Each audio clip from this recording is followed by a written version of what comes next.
Okay, you can begin. Good morning, everyone. This is Team 7, made up of Akila Durham, Hadassah Carrington, and Avesh Singh. Today, today we will be covering Chapter 8, Understanding Complex Organizations, from the Exploring Leadership textbook in this order. This order. I implore you to pay attention and take a closer look at the slides as the information is valuable. Previously, there have been presentations detailing leadership within teams and groups, but today we will be exploring leadership in an organizational context. In this, we will be specifically targeting the 5 aspects of the relational leadership model, which includes purpose, inclusivity, empowerment, ethics, and process. Firstly, let's go on a little adventure. Let's say that you and a friend that attends your college have been elected as leaders of a new multicultural student union. You're both in your second year and have had a lot of leadership experience previously through collaborative community organizations. Obviously, you're excited to get started on the solution to the problem the organization was based on, but as a plan starts developing, you start feeling overwhelmed. And rightfully so. I mean, the college is large and established, while your organization is small and new. All of a sudden, the questions start pouring in. How do we get others excited about the mission of our new organization? How are we going to recruit new members? How will we handle the inevitable conflict? What will we want our meetings to be like?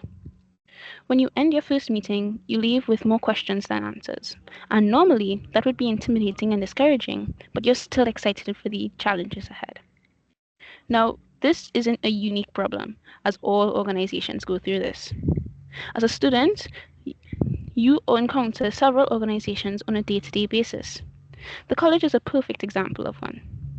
CASTAT is home to various student organizations that you may have heard of or been a part of if you're adventurous like that. This could be the debate club, the music club, student council, etc. They exist to improve campus life for students in many different ways, whether it be through providing enjoyable extracurricular activities or tackling the problems students face in the college.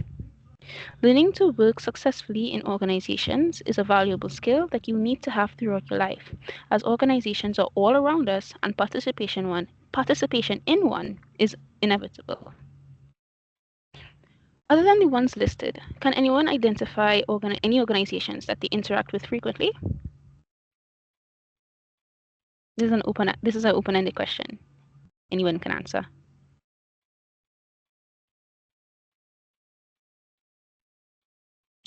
Um, Hi. So we would frequently interact with customers. Mm, okay. Well, that is a good answer. On to groups and organizations. The differentiation between groups and organizations can be difficult when we don't know what we're looking for. In this table, it shows the classifications where groups and organizations differ and coincide, using the common who, what, when, why, and where questions. I'll give you a few seconds to read the table. And next slide. Organizations are defined as large collections of groups of people that interact in a continuous manner within a complex structure to accomplish a specific purpose. Let's break this down further. Organizations are inherently social, as they depend upon the communication among its members for the work to get done. As highlighted by the table, proximity is generally classified as unimportant, but as with everything, there are certain exceptions to this. Organizations are made up of various participants.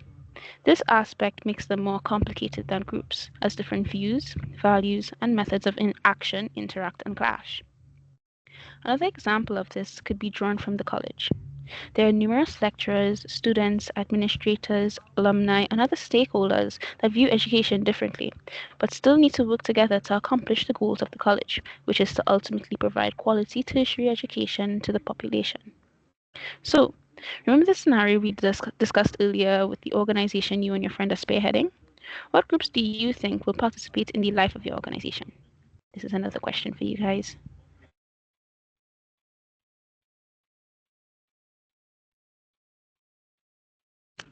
No bites. Okay, next slide. Organizations maintain continuous communication. As mentioned previously, the success of an organization is largely dependent on the communication among its members. When organizations become disjointed, the goal becomes harder to achieve, as the groups that are meant to be working cohesively are now operating individually. I'm sure we've all seen this occur in one way or another, whether it be in your organizations that you participate in or in your personal life. Because, as previously touched on, even though groups and organizations are different, significant similarities can still be drawn between them. Proximity is just a defining factor of organizations. As seen in the table, it is unimportant and it contradicts the common belief that organizations are made up of people that work in the same room or at least in the same building. In a later section detailing virtual organizations, you'll see that the number of organizations that are physically separated but remain connected to technology and the members' belief in its mission and purpose are increasing. Organizations usually have complex organizational structures. This is due to the organization having many layers and departments that are made up of different people that play an important part in the achievement of the organization's goals. An example of this can be drawn from, you guessed it, the college once again. It has several people involved in the delivery of education. Like, for example, we have our student accounts from the IT department, the course being delivered by the lecturer, and we were instructed to take this course by our academic advisors. All organizations have a specific purpose that drives their existence. As mentioned previously, we've all interacted with organizations before. We may have been an onlooker that was affected by its activities, or maybe even a leader that spearheaded them. For the vast majority of organizations, you may assume that they simply existed, but truthfully, they were built over the work of the groups that established them and expanded to the scale of an organization. This is not all done in vain, but to accomplish a specific purpose. So, organizations as complex systems. We briefly touched on the complexity of the structure and systems of organizations previously, but we'll dive deeper into it here. A system is defined as an environment in which each interaction between members produces outcomes that affect each individual and subsequent interactions and outcomes, said by Tubbs in 1984. Organizations are large in size and involve several people and people in its operations. Let me say that sentence again. Organizations are large in size and involve several groups and people in its operations. So its structure is bound to be complex as all these variables are dependent and affected by one another. In Out of Control by Kevin Kelly in 1994, the author introduces the concept of the 9 laws of God, of which he describes as the organizing principles in systems as diverse as biological evolution in SimCity. As seen in this table, the laws can also be applied to the organizations as systems. This is also similar to the new paradigm material that was expanded on at the end of chapter 2. It is believed that these qualities are accurate to life inside and outside of the organization and will become more prevalent over the course of the next century. Another few seconds for you to look at the slide. Well, the picture, I mean. And next.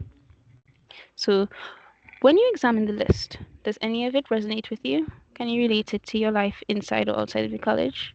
To answer this question, do you guys need me to go back to the other slide, or is anybody willing to answer this one?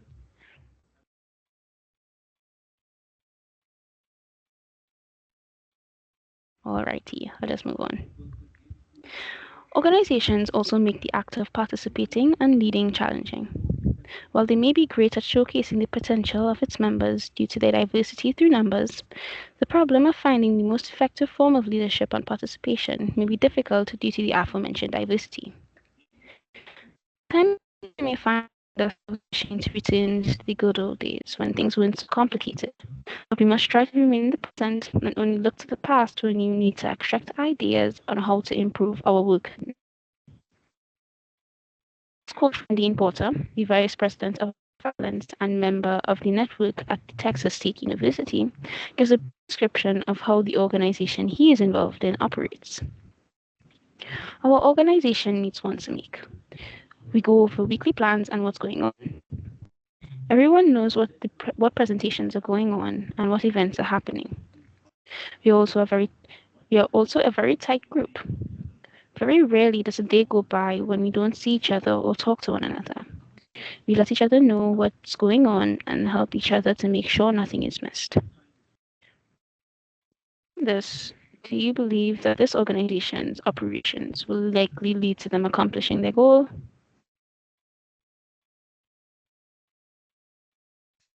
Okay. Organizational leadership. Now that we've covered what organizations are and why they exist, we must also ask why leadership exists within them. Leadership in an organization exists to help these groups work together to accomplish a specific purpose. This is because organizations are widely considered to be structures in which a set of groups can engage with each other over time.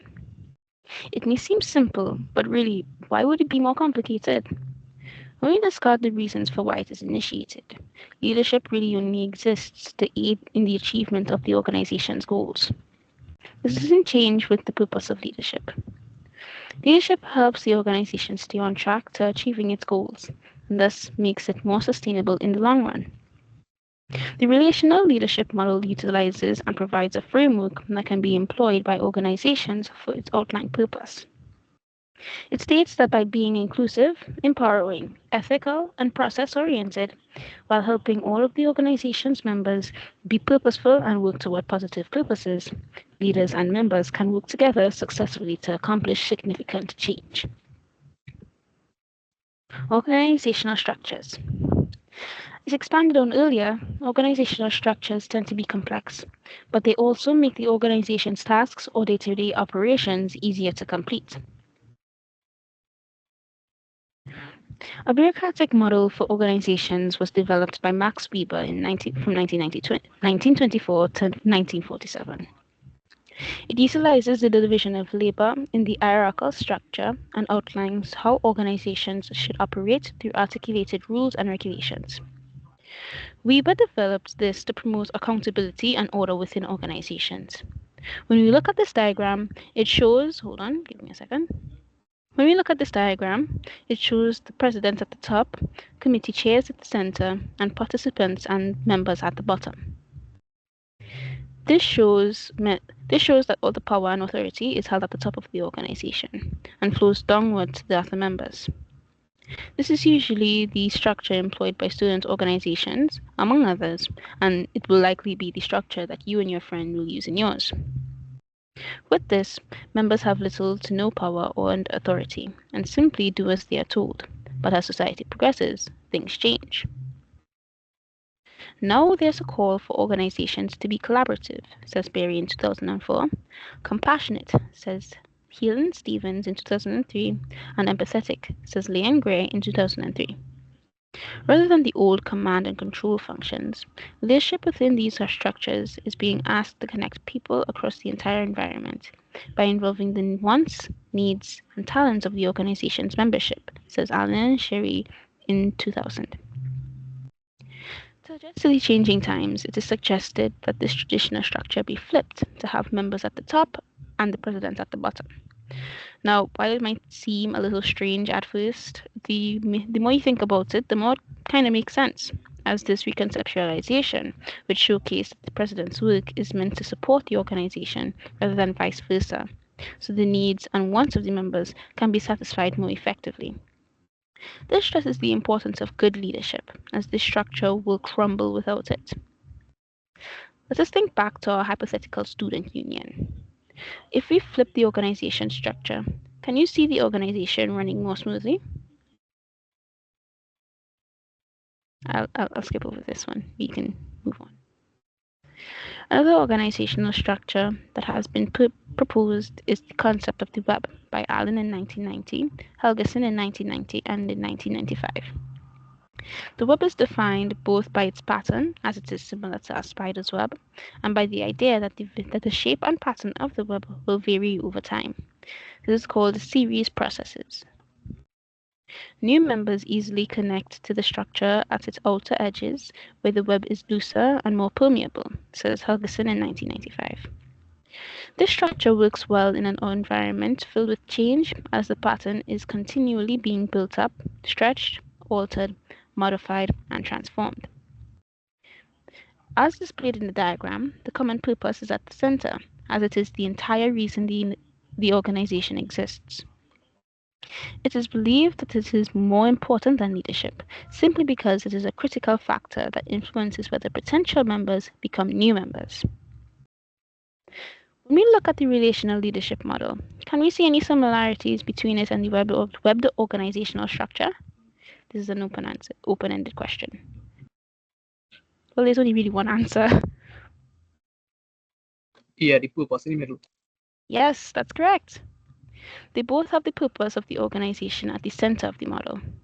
This differs from the model proposed by Helgeson in 1995, which has the leader at the center of its web, having participants surround them, then subsequently them at the center of the organization's activities.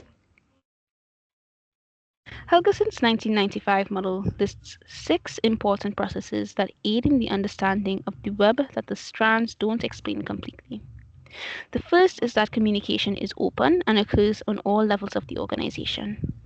As stressed on previously, open communication is important as the success of the goals is largely dependent on it. The second is that the conceptualization of a task and the action of actually doing the task are not separated. This is due to the information and expertise available being distributed to all the sections in the web. The third states that the strands of the web are more responsible for the distribution of power throughout the network. This means that innovators are responsible for the development and implementation of their ideas. The fourth states that the reorganization of the organization is easy. This is made possible tighten and relax around its center, as there is less emphasis on who holds which position and the power that comes with it. The fifth states that the strands that are connected to the leader at the center of the web make the organization more accessible to the external environment and allows new participants to join it. The sixth and last process outlines that through the web format, the organization can continually reinvent itself through trial and error, using the errors as building blocks for improvisation and successes as contributions to a strengthened organization. This change is more easily accomplished because communication and decision-making power are distributed throughout the web, says Helgeson. A non-hierarchical organizational structure may also present itself. In this structure, the power and authority is distributed evenly throughout the organization. If this were to be displayed in a diagram, it would be flat, as everyone would be operating on the same level. This is an approach that is used in many organizations for philosophical reasons, such as the belief in true equality. This equality leads to the decisions being made via consensus and having the role of leader be shared by all. I personally try to utilize this structure when I have to be part of a group or organization. I believe that this would be the best way to have all ideas be acknowledged, since members would have the authority to speak freely and not blindly follow the first thing that the leader says. Does this ring true for anyone else? Out of all the models we covered, which one do you think you would choose for your organization?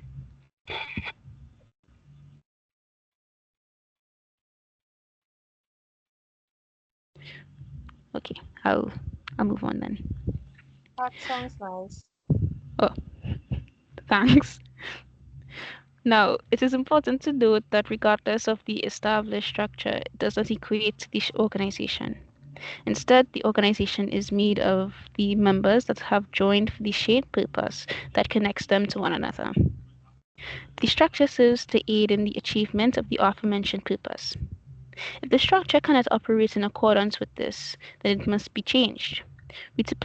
Excuse me, I need to sneeze. Okay, sorry. We tend to believe, hey, if I stick with this thing that has worked in the past and don't change it, then maybe it'll work in the future. But this is flawed. Changes are inevitable and can make our jobs easier once undergone correctly. In this case, changing the organizational structure may improve the conditions in the organization and help things run more smoothly. But if the problem lies within the members, a different course of action needs to be undertaken. This quote was taken from Hannah Brown, a participant in the President's Leadership Program, Peer Contact Coordinator of Asian Pacific American Student Services, President of Ramnami, that's her college's anime club, and Student Leadership Coordinator of Student Leadership and Civic Engagement at Colorado State University. She details her experience with leadership and how her views have changed over the years. When I was younger, I believed that leadership was hierarchical. The leader had the power at the top, and all the followers will will below them. I suppose this was taught to me through my classroom experience where the teacher possessed all of the information and was the leader of the class. We as students were followed we as students will follow us, who were told what to do and what was expected of us. As I got older, I began to realize that this was not true. Experiences as an officer of various student organizations have taught me that leadership can come from many different places. The leaders must depend on others to accomplish anything. Just recently, I've learned about the importance of followership through my President's Leadership Program class. It has been important to my leadership career to realize that without followers, there would be no one to lead. Personally, I like to have things done a certain way, and I thought that if I wanted to get things done that way, I'd have to take the lead and control everything, but that's not how people are meant to work with one another. One method of doing things will never apply to a group of people that have refined their personal methods based on their experiences, and that's why I've shifted my way of thinking to one that is non-hierarchical. Does anyone relate to this or have any similar experiences that they'd like to share?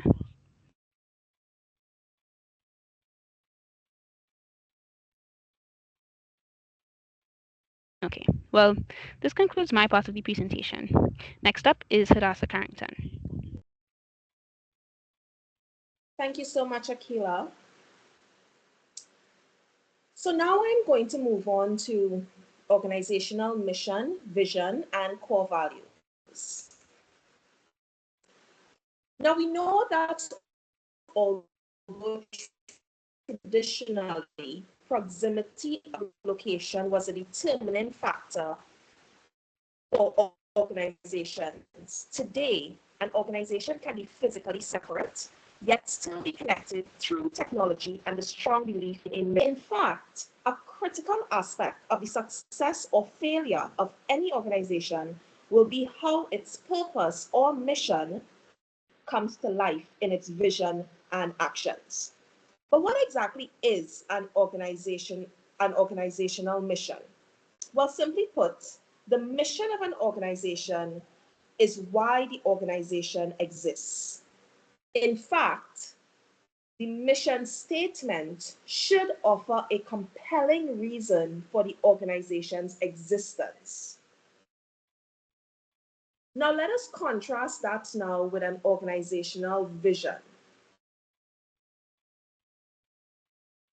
The vision should be more seen as an ideal or unique image of the future. It should answer the question, what do we want to be or what do we want to become? As a result, it should motivate and inspire, but it should also be achievable and simple. At the end of the day, a vision should ultimately move towards the mission for which the organization exists. Now, a key point to note that unless the vision is shared and owned by the members of an organization, nothing of significance will ever happen. And that is something most organizations are not aware of. And they should keep this in mind. Now, the final concept we will explore is the core values. Because without core values, any behavior would be justifiable as long as it moves the organization towards its mission or vision. So what exactly are core values? When we speak of core values, what exactly are we speaking of? Well, core values can be described as a small set of guiding principles by which the organization adheres to. Core values really answers the question, how do we, as organizational members, agree to treat ourselves and others as we move towards our goals? Now, this is very important because it directly affects the organizational culture. So let's now move to organizational culture. Organizational culture can be described as a collection of values, beliefs, attitudes, systems, and rules that define an organization's work environment. And what it does is it can influence employee behavior. Now, there are benefits and disadvantages to having a strong organizational culture. And we are going to examine those benefits and disadvantages now. While a strong culture can improve employee engagement, increase productivity, reduce employee turnover, improve morale, and lead to higher job satisfaction, we need to keep in mind that having a strong organizational culture can also negatively, and this is the disadvantages now we are examining, it can also negatively impact life within an organization, as they can inevitably block new learning. The reality is, the more norms we strongly share, the more we can resist changing them. So while the development of a culture that supports the pursuit of the organization's mission, values, and goals are very important, everyone must be aware of how the culture may also be an inhibiting factor to the organization. Last, I would like to examine organizational networks. Networks can be defined as something where different groups of people decide to collaborate to work together. And this decision to collaborate will be based on shared interests and a common purpose. Now, these different groups can be from your organization, but it may also include other groups from organizations outside of the one in which you work in. The key is that they work together and have common purpose. That brings me to the end. I will now hand you over to my colleague, Avish. Thank you. Life cycles of organizations. What is a life cycle of an organization? The life cycles of an organization refers to the stages that organizations typically go through as they grow, evolve, and eventually decline. What are the stages of organizational life cycles? Stage 1, the formation or startup. This stage involves the creation of the organization. Founders establish a vision, mission, and initial structure. Resources are gathered and early teams are formed. Stage 2, growth. As the organization begins to gain traction, it experiences rapid expansion. This includes increasing sales, hiring more staff, and possibly entering new markets. Stage 3, maturity. The organization reaches a stable phase where growth slows. It has established a solid market presence and reputation. At this stage, the focus shifts to maintaining efficiency, optimizing resources, and sustaining profitability. Stage 4, decline. Organizations can begin to experience a downturn due to various factors such as market changes, loss of relevance, or ineffective leadership. Revenue can decline and costs could arise. And lastly, the last stage, stage 5, renewal or exit. At this stage, organizations can either undergo a transformation to regain competitiveness or decide to exit the market through mergers or dissolution. Now we are going on to multicultural organizational development. You would ask yourself, what is a multicultural organization? Multicultural organizational development is about creating a workplace where everyone, regardless of their background, feels included and valued. It focuses on actively bringing together diverse perspectives and experiences, helping to break down barriers that might prevent people from participating fully. Some components of MOD are diversity. MOD emphasizes the importance of including diverse perspectives, experiences, and backgrounds in organizational processes, and decision making. This involves actively engaging individuals from different culture and social backgrounds. Commitment to social justice. A core principle of MOD is the commitment to ending social oppression and discrimination within organizations. Transformational process. MOD is viewed as a transformative process, guiding organizations from monocultural perspectives to more multicultural frameworks. Furthermore, for an organization to thrive in the long run, it should embrace diversity and actively address any forms of social oppression within. This commitment can transform the organizational culture and enhance overall effectiveness. Moving from a monocultural to a multicultural perspective is essential for fostering meaningful engagement and achieving lasting change. Framework for change agent assumptions in multicultural organizational development. We'll start with monocultural. The nature of society. It views society as harmonious with similar interests. The oppression. It sees oppression as a dominant issue leading to survival. Self-interest in change. It focuses on individual basic rights, values, and ideology. It believes improvement is needed, but society is basically okay. Now we move on to non-discriminatory. Nature of society recognizes different interests and conflict. Oppression identifies oppressive and alternating structures that require radical change. Self-interest in change. It acknowledges the need for pluralism and diversity. Values and ideology. It focuses on basic rights of individuals and aims for efficiency. Now we move on to multicultural.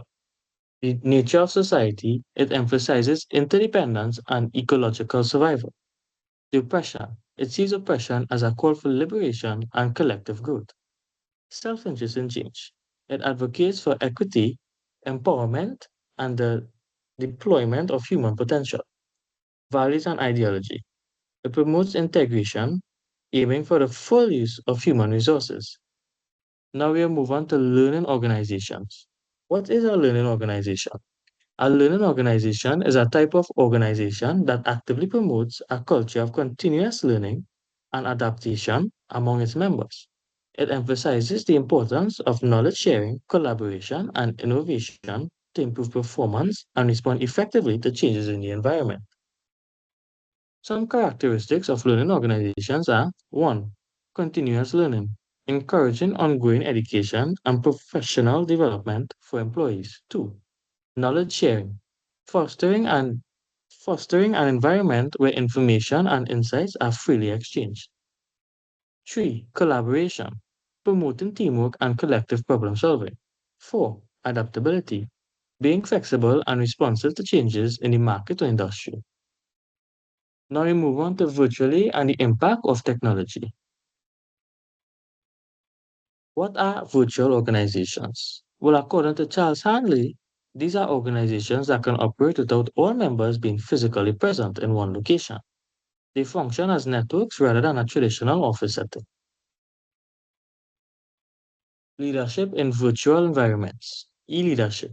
E-leadership is about learning and managing teams using digital tools and technology, especially when team members are working remotely or in different locations. It involves effective communication, building trust online, and using various digital platforms to keep everyone connected and engaged. Attributes of successful leaders. Vision. They have a clear idea of their goals and the direction they want to take their team to or organization. Communication. Effective leaders articulate their ideas clearly and listen actively, fostering open dialogue and understanding. Empathy. They understand and relate to feelings and perspective of others, creating a supportive and inclusive environment. Integrity. Successful leaders act with honesty and uphold strong ethical standards within the trust of their team. Adaptability. Good leaders can pivot and adjust strategies in response to changing circumstances and challenges. The impact of technology on organizations. Technologies like cloud computing and collaboration platforms have made remote work feasible and efficient, allowing organizations to tap into global talent pool and offer flexible work arrangements. Digital platforms enable organizations to connect with customers more efficiently through social media, email marketing, and e-commerce, enhancing customer experience and loyalty. While technology offers many benefits, it also introduces risk. Organizations must invest in cybersecurity measures to protect sensitive data and maintain customer trust. Thank you for your time and attention, and this was my group's presentation.